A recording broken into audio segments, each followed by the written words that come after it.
Welcome sa ating episode 2 of Abandon sa Saudi Arabia with No Money.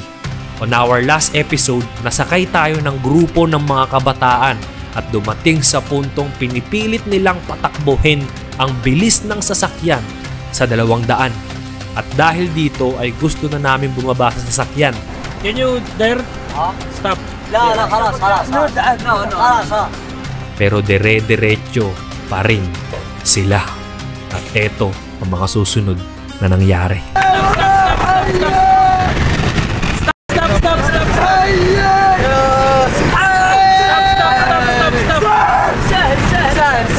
Stop, please, my brothers, please. Please.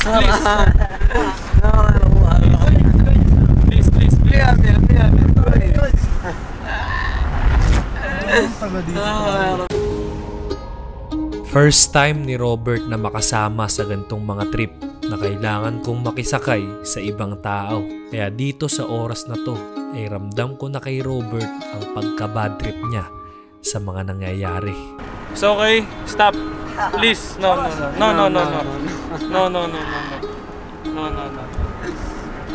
Guys, di kami nagkakaintindihan.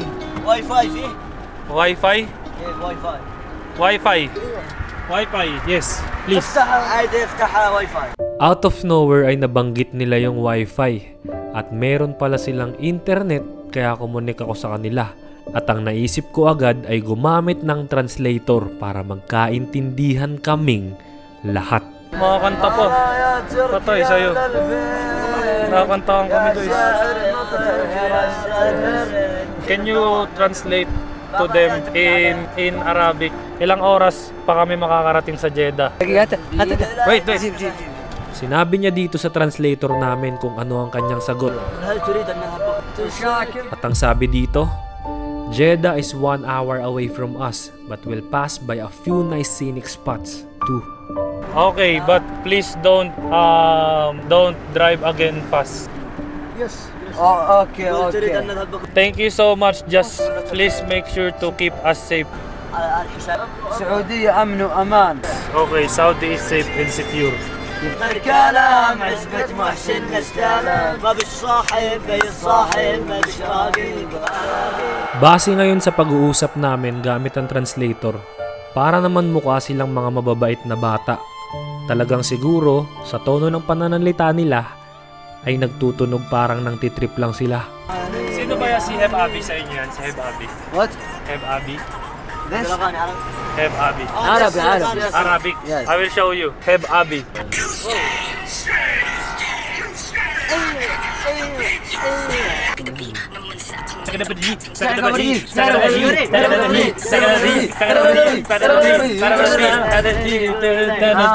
دقيقة بشغلها. At maya-maya ay nandito na nga kami kung saan sinabi nila na merong magagandang view. Pare, Ano ka? Nabad trip lang ako doon sa bilis eh. Nag-tripan tayo ng mga bata.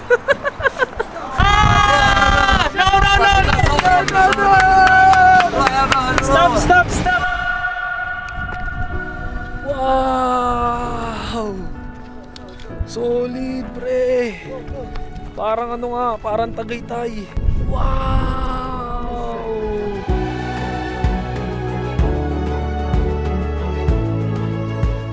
At eto nga, dinala talaga nila kami sa isang lugar na may magandang view. Sobrang ganda at naalala kong muli na nasa ibang bansa tayo ngayon.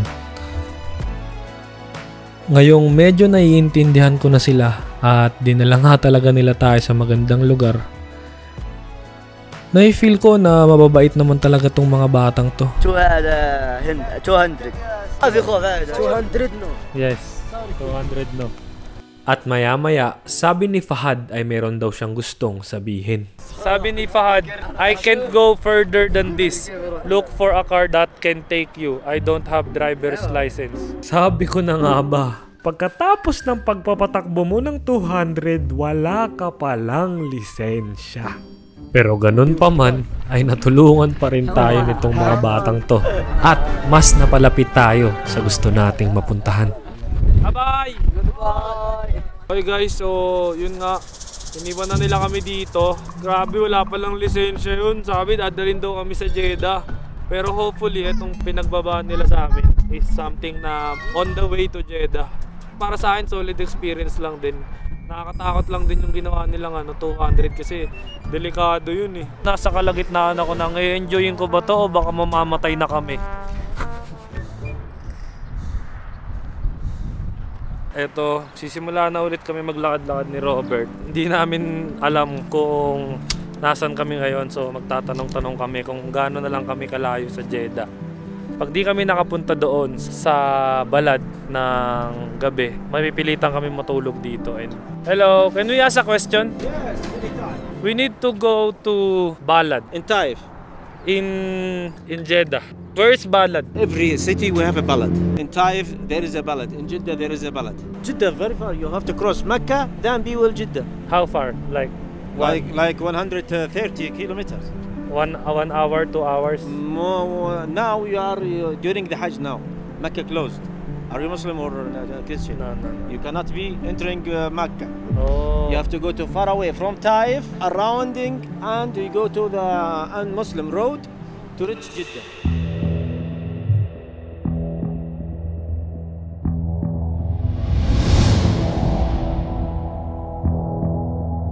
Ito ang Taif at dahil sa mga nagmagandang loob na magsakay sa atin, ngayon ay nakarating na tayo dito sa Al-Hada at ang Jeddah naman ay nandito. Ngunit ngayon ay pinapaliwanag sa atin na sarado daw pala ang Makkah para sa mga hindi Muslim dahil ginaganap ngayon ang Hajj. Ang Hajj ay ang taunang pilgrimage ng mga Muslim na isa sa pinakamahalagang haligi ng kanilang pananampalataya. Milyong-milyong Muslim ang dumadayo mula sa iba't iba pang panig ng mundo para dito. Kaya kung hindi sana ito sarado, ay makakapagdire-diretso na tayo. Pero ngayon ay kailangan pa natin ulit bumalik sa Taif para makaiwas na daanan ang Makkah. Sa oras na to, para talaga akong nanlumo dahil sa hirap kung paano tayo nakarating dito, hindi ko na alam kung paano pa tayo makakabalik sa Taif. Hindi pa kami nakakakain sa oras na to at tuluyan na ring gumagabi. Tiyak na mas mahihirapan na kaming makahanap kung sino ang pwedeng magsakay sa atin. Do you have money to challenge yourself? No. How can you drop there? That's the challenge. Okay, this is the challenge. This is the You have challenge. to find the way to go there. Yeah. Be careful. Good luck. Yes. May I ask, do you have water? This is new one. Clean. This yes, new? Yes, a new It's one. okay? Yes. Thank you so much. Kinapalan ko na nga rin ang mukha ko na manghingi ng tubig dahil uhaw na kami. May bigla ko napagtanto. Parang malabo na makapunta tayo ng Jeddah. Ayun yung parang napapansin ko dahil nga may ganung sitwasyon. So parang lalaro tayo dito lang. Sa loob ng 24 oras ay kailangan naming makapag-survive. Pero kung kakayanin namin na hindi lang makapag-survive pero makapunta din sa Balad, nandoon ang secure na matutuluyan namin. Pero parang sa kasalukuyang problema, wala ata kaming choice. Kung hindi, hayaan na ang lugar na yon. Kaso ang kapalit ng hindi namin pagpunta sa Balad ay hindi namin alam kung safe ba kami dito. Kumbaga, masosurvive naman natin yung challenge. Kasi nga, kung makakapunta tayo ng Jeddah, may sure na tayo matutulugan. Oh. Dalawa lang yan. Matutulog tayo sa daan or may magpapatira sa atin. Yun lang. Pare siya delikado. Una, may magpapatuloy sa atin na hindi natin kilala. Ibang lahi. Tapos tutulog tayo sa kalsada na hindi natin alam yung sistema dito. Tuluyan na ngang gumagabi at habang naglalakad kami ni Robert ay nakikita namin ang iba't ibang uri ng kainan na talagang nagpapaalala sa aming kumakalam na tiyan. Boys, ang sarap po. Kaso alang, pera. Subscribe, share, and like. Kaya sana meron lang akong isang hiling. Tulad ng sabi ni Kuya, subscribe. Nung time na sinushoot namin ni Robert yan ay hindi pa talaga tayo nakakaabot sa 2 million subs. Kaya with that being said, gusto ko lang i-congratulate tayong lahat dahil nakaabot na tayo sa 2 million subscribers. And kung hindi ka pa part ng 2 million na yun, libre lang mag-subscribe. Guys, ang oras natin ngayon ay mag-alas 8 na. 2 minutes before 8. At pinili muna naming magpahinga ni Robert. Time check. Alas 9 na. Ang goal natin ngayon, makahanap ng makakain. Hopefully, makahanap tayo. Kailangan lang naman natin makahanap na nag-i-English. Solid, sarap. We speak English. We're doing a challenge without money, food, or transportation, anything. Right now, we're just finding a place where we can stay. Do you have water? Can I have the for free? Binigyan nila tayo ng tubig at binigyan rin tayo ng tsaa at pinatambay pa nila tayo sa taas ng cafe nila. Pinatambay nila kami dito, guys. Shukran, my brothers. Inaantok na ako, guys. Sakit ng mata ko. Sa oras na to, hindi na namin alam ni Robert yung gagawin. Medyo napapagod na kami. Simula kaninang umaga, wala pa kaming kain. At higit sa lahat, hindi namin alam kung sa paanong paraan kami makakatulog. Pero habang nagsushoot kami, ay merong nakapansin sa amin. What? Name. Do you speak English? A little. Hindi rin siya nag-i-English pero meron siyang data. Kaya nakikunik ulit tayo at translate ko sa kanya ang ginagawa natin.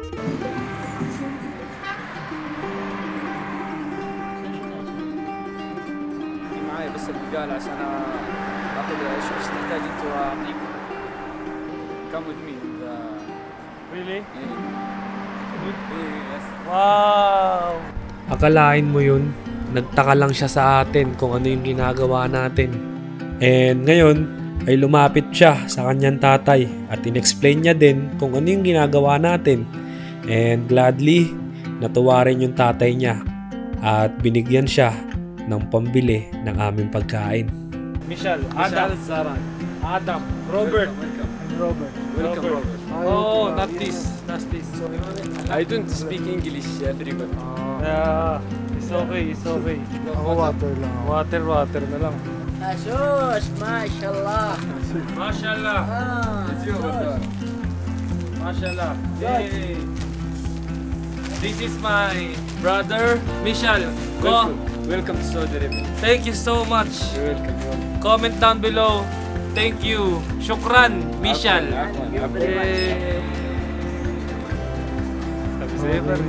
Pwede na tayong umanap ng spot. Pwede na tayo mahanap na matutulog. Gogi, angas. Doon tayo, daddy niya doon. Thank you tayo sa daddy. Oh, thank you.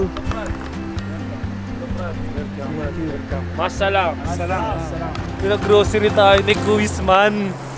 Kuisman, salamat Kuisman ha. Sa mga oras na to, hindi na namin iniisip kung paano pa kami makakapunta sa balad. Sa madaling salita, hindi na namin iniisip kung paano kami magtatagumpay sa aming challenge. Binigyan lang kami ni Daddy ng 24 oras para makapunta sa sinabi niyang lugar. Pero dahil sa mga hindi inaasahang pangyayari, mukhang imposible na makapunta pa kami doon.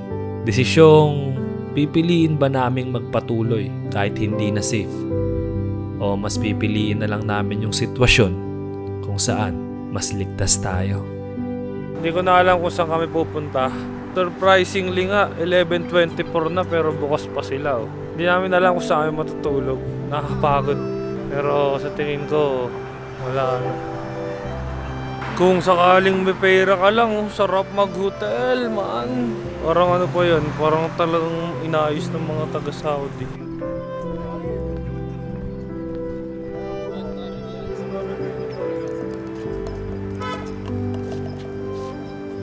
Wala kayong manguhuli dito eh. Sana wala. Pwede na siguro tayo dito matulog. Ako pre, all goods na ako dito. Basta sana walang maninita sa akin.